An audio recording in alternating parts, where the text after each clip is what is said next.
প্রথমে পালং শাকগুলোকে ভালো করে ধুয়ে নেব। আর ধোয়ার সময় এই ডাঁটার মতন যে অংশগুলো আছে সেগুলোকে কিন্তু বাদ দিয়ে দিতে হবে। এবার পালং শাকগুলোকে এইভাবে ভালো করে জলের মধ্যে সিদ্ধ করে নিতে হবে।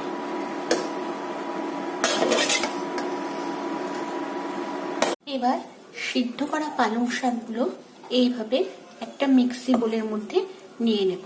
আর সাথে দেব কিছু লঙ্কা আর রসুন কুচি। লঙ্কাটা আপনারা যেটা স্বাদ অনুসারে। দেখুন বন্ধুরা, এবার আমার পালং শাকটা ভালোভাবে পেস্ট হয়ে গেছে। দেখতে পাচ্ছেন কি সুন্দর। এটা যত ভালো মিহি পেস্ট হবে এটার স্বাদ কিন্তু ততটাই ভালো। এবার আমি কড়াইয়ের মধ্যে কিছুটা পনির ভেজে নেব।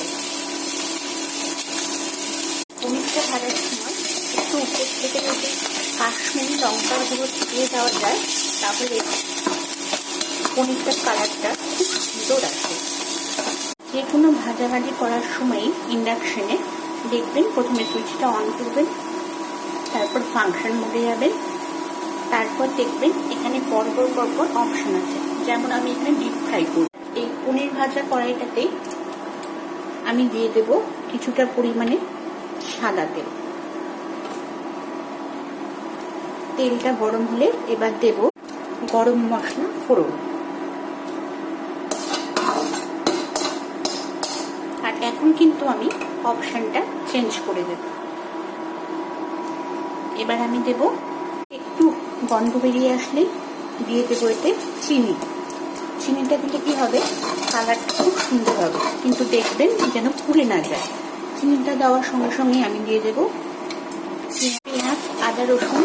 যখন একটু সামান্য ভাজা ভাজা হবে তখন এতে দিয়ে দেব জিরে, হলুদ গুঁড়ো আর লঙ্কার গুঁড়ো দিয়ে ভালোভাবে এটাকে দেখুন এটা থেকে সুন্দর তেল বেরিয়ে আসছে।